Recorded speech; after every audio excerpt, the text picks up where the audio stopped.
নমস্কার, আমি অ্যাস্ট্রোলজার যোগমা আখি। আশা করি আপনারা সবাই ভালো আছেন, ভালো থাকুন, সুস্থ থাকুন এই কামনাই করি।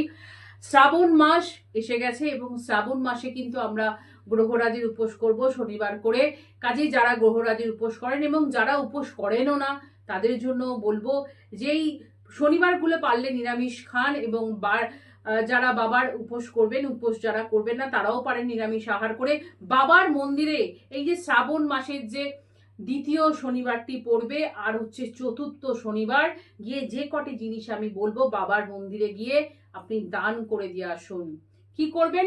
দ্বিতীয় সপ্তাহ শ্রাবণ মাসের যে শনিবারটি পড়বে সেই শনিবার আপনি কি করবেন? 125 গ্রাম সর্ষের তেল নেবেন, 50 মাসকলাই নেবেন আর 50 আপনি কালো তিল নেবেন।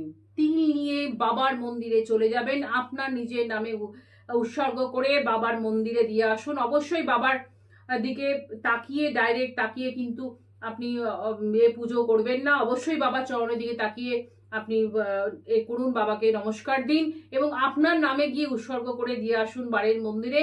এবং চতুর্থ সপ্তাহ যেটা পড়েছে শনিবার, এই সপ্তাহে 125 গ্রাম তেল, এই যে 50 গ্রাম মাসকলাই বললাম, 50 গ্রাম কালো তিল বললাম, তার সাথে আরো দুটো জিনিস নিয়ে যান।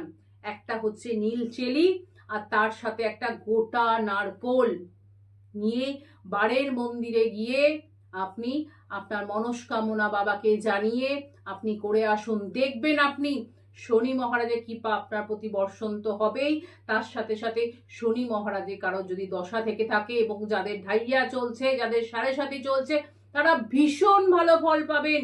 যদি কারোর বুঝতে অসুবিধা হয় অবশ্যই আমাকে ফোন করবেন, আমি নিশ্চয়ই বলে দেবো। তাহলে শ্রাবণ মাসের দ্বিতীয় শনিবার আর চতুর্থ শনিবার এই ছোট্ট কাজটি করে দেখুন, ভীষণ ভালো থাকবেন।